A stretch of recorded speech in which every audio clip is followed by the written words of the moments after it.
اللہ کا پاک کلام پڑھا گیا، تلاوت قرآن کریم کی گئی اور ترجمہ پیش کیا گیا۔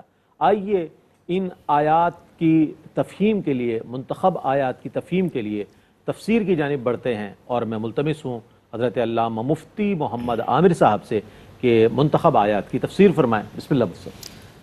اعوذ باللہ من الشیطان الرجیم، بسم اللہ الرحمن الرحیم۔ یسألونک عن الانفال قل الانفال للہ والرسول۔ یہ سورہ انفال کا آغاز ہوا ہے۔ سورہ انفال، انفال نفل کی جمع ہے، نفل زیادتی کو کہتے ہیں، زائد چیز کو کہتے ہیں۔ چونکہ مال غنیمت کو انفال اور نفل کہا جاتا تھا، وہ انسان کے لیے ایک زائد مال تھا جو مل رہا تھا۔ اچھا، میں یہ عرض کروں کہ اس سے پہلے کسی بھی امت کو مال غنیمت کی اجازت نہیں تھی۔ یہ فقط امت محمدی صلی اللہ علیہ وسلم کا خاصہ ہے کہ اللہ تعالیٰ نے اجازت دی کہ جنگوں میں جو مال حاصل ہو اس کی تمہیں اجازت ہے کہ اس کو اپنے نفع میں استعمال کیا جائے۔ تو چونکہ سورہ انفال جو ہے وہ اس کا تعلق جو ہے وہ مدنی صورتوں سے ہے، اور مدینے میں جانے کے بعد جو سب سے پہلا مارکہ اور واقعہ درپیش ہوا تھا وہ بدر کا واقعہ تھا۔ تو بدر میں مسلمانوں کو فتح نصیب ہوئی تھی، اور فتح نصیب ہونے کے بعد پہلی بار مال کی تقسیم کا معاملہ درپیش تھا۔ تو اس میں ایک معمولی سا اختلاف ہوا تھا جو فطری تھا۔ تو اس اختلاف کو دور کرنے کے لیے ابتدائی احکامات آئے، اور وہ احکامات کیا تھے؟ یسألونک عن الانفال، کہ یہ آپ سے مال غنیمت کے بارے میں سوال کرتے ہیں، آپ ان سے کہہ دیجئے قل الانفال للہ والرسول، کہ یہ جو انفال یعنی مال غنیمت ہے یہ اللہ اور اس کے رسول کے ہیں۔ یعنی حضور نبی کریم علیہ السلام اس کی تقسیم میں جس طرح کا جو بھی فیصلہ کر دیں وہ سب کے لیے ایک فیصلہ متفقہ ہوگا۔ اس کے علاوہ اقوام میں طریقہ کار یہ ہوتا تھا کہ جب کوئی قوم جنگ جیتتی تھی تو پھر ان غنائم کو لوٹنے کے لیے ایک ایسی لوٹ مار لگتی تھی، ایسی لوٹ مار، اور جس کے ہاتھ میں جو آ گیا وہ اس کا۔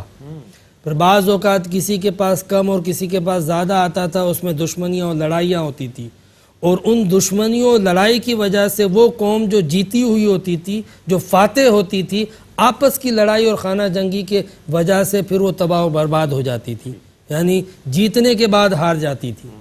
یہاں پہ ایک اصول بنیادی یہ بتا دیا کہ تم جتنے مال غنیمت کو جمع کرو گے، ایک ایک چیز حتیٰ کہ ایک سوئی بھی ہوگی بارگاہ رسالت میں پیش کر دو گے، سارا وہاں جمع ہوگا، پھر وہاں سے تقسیم ہوگا، اور جو رسول تقسیم فرما دے وہی تمہارا ہے۔ تو یہ یہاں پہ ایک ابتدائی حکم دیا گیا، ابتدائی فیصلہ کیا گیا۔ پھر اس کے بعد ایک بڑی پیاری بات ذکر کی، وہ میں جلدی سے عرض کر دیتا ہوں۔ انما المؤمنون الذین اذا ذکر اللہ وجلت قلوبہم واذا تلیت علیہم آیاتہ زادتہم ایمانا وعلی ربہم یتوکلون۔ مومنوں کی ایک علامت بیان کی گئی، اور یہ صحابہ کرام میں عام تھی، کاش کہ ہم میں بھی ہو جائے، اور وہ یہ تھی کہ اذا ذکر اللہ، جب اللہ کا نام لیا جاتا تھا تو ان کے دل ہل جاتے تھے، دل ہل جاتے تھے کہ اللہ کا نام۔ آج ہم ایسے غافل ہیں کہ اذان بھی ہوتی ہے غفلت میں پڑے رہتے ہیں، لیکن صحابہ کرام اور مومنوں کا حال یہ ہوتا تھا کہ جہاں اللہ کا نام لیتے تھے، ذکر ہوتا تھا اللہ کا نام، دل ہل جاتے تھے کہ اس کائنات کے خالق و مالک اور عظیم بادشاہ کا تذکرہ ہے۔ وَإِذَا تُلِيَتْ عَلَيْهِمْ آيَاتُهُ، اور جب اللہ کی آیتوں کو تلاوت کیا جاتا تھا، زادتہم ایمانا، تو ان کے ایمان بڑھ جاتے تھے۔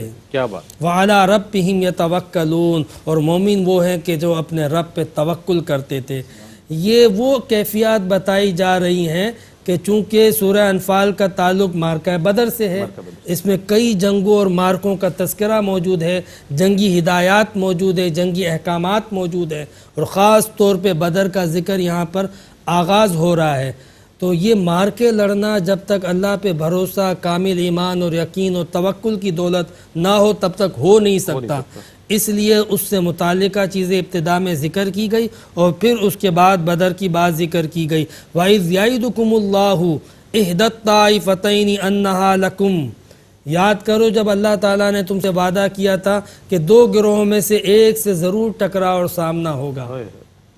یہ اللہ رب العزت نے اصل میں بدر کے جو حالات اور واقعات تھے وہ یہ تھے کہ جب مارکہ بدر پیش آیا تھا تو اس وقت ایک قافلہ تو وہ تھا جو تجارتی تھا کفار کا، اور وہ جو ہے وہ کی طرف سے جنوب کی طرف سے آ رہا تھا، شام کی جانب سے ابو سفیان لے کے آ رہا تھا، اور ایک جو ہے وہ لشکر تھا قریش کا جو شمال یعنی مکے کی جانب سے کفار کا آ رہا تھا، اور وہ ابو جہل لے کے آ رہا تھا۔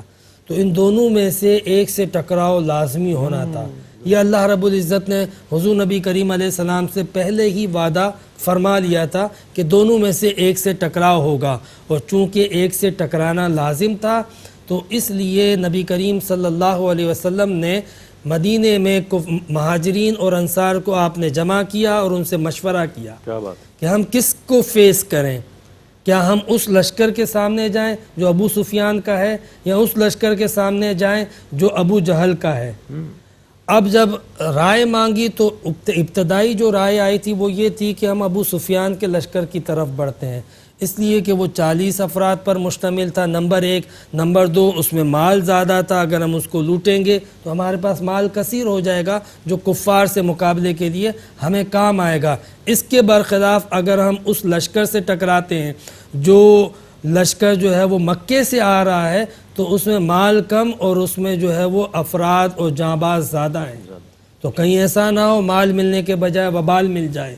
تو اس لیے ابتدائی جو رائے آئی تھی حضور نے جب مشورہ کیا تو وہ رائے یہ تھی کہ ہم جو ہے وہ تجارتی قافلے کے پیچھے جاتے ہیں نہ کہ اس لشکر کے۔ تو جب یہ لوگوں نے رائے دی، جبکہ اللہ رب العزت کو منظور کچھ اور تھا، وہ کچھ چاہتا اور تھا، تو نبی کریم صلی اللہ علیہ وسلم نے دوبارہ سوال کیا، بتاؤ ان دونوں قافلوں میں سے لشکروں میں سے کس کی طرف جائیں؟ یہ حضور علیہ السلام نے دوبارہ سوال کیا تھا۔ ایک لشکر ابو سفیان کا تھا، اس کو جب گھیرنے کے لیے نکلے تو مکے میں کافروں کو پتہ چلا کہ محمد اور اس کے ساتھی ہمارے تجارتی قافلے کو لوٹنے والے ہیں، تو اس کی حفاظت کے لیے دوسرا لشکر آیا تھا جو 1000 افراد پر مشتمل تھا، اور مسلمانوں نے یہی چاہا کہ ہم اس 40 افراد پر مشتمل لشکر کو جو ہے وہ گھیر لیں اور لوٹ لیں۔ لیکن جب حضور نے دوبارہ دریافت کیا تو پھر مہاجرین میں سے حضرت مقداد بن عمر رضی اللہ تعالیٰ عنہ کھڑے ہو گئے اور نبی کریم علیہ السلام سے عرض کرنے لگے، یا رسول اللہ، جس کی طرف آپ جائیں گے ہم اس کے پیچھے جائیں گے۔ انہوں نے عرض کی مہاجرین کی طرف سے کہ یا رسول اللہ، ہم پیچھے ہٹنے والے نہیں ہیں جس طرح بنی اسرائیل پیچھے ہٹ گئے تھے۔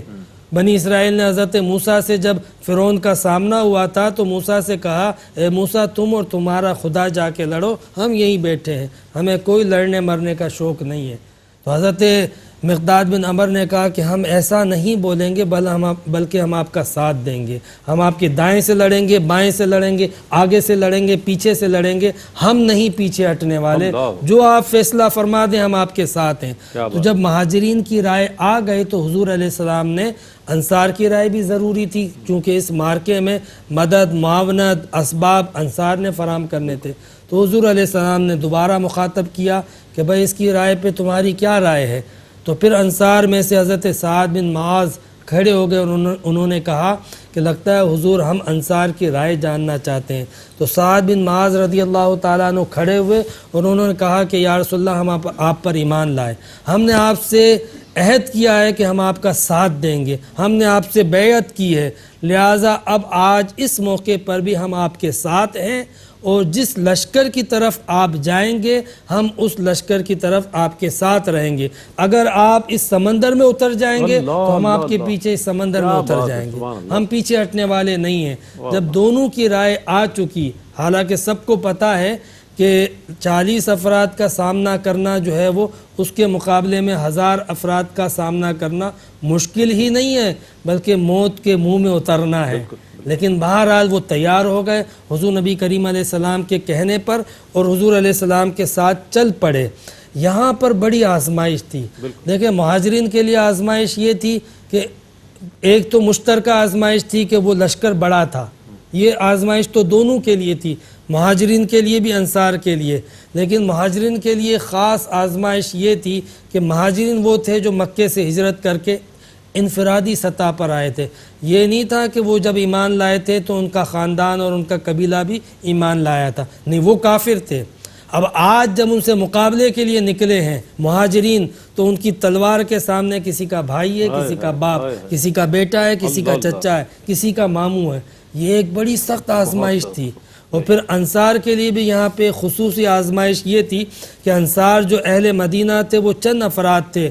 پہلے تو انہوں نے یہ جرت کر لی، یہ اظہار کر دیا کہ مسلمانوں کو انہوں نے کفار کے خلاف اور کفار مکہ اور قریش کے خلاف، وہ قریش جو عرب کی سب سے بڑی طاقت تھی، اس کے خلاف پناہ دے دی. اور اب صرف پناہ نہیں دے رہے تھے بلکہ ان کے خلاف لڑنے کے لیے مسلمانوں کے ساتھ صف آرا ہو چکے تھے. چنانچہ یہ انصار کے لیے بھی ایک بہت بڑی آزمائش تھی. بہرحال وہ اس آزمائش کے لیے تیار ہو گئے اور چل پڑے.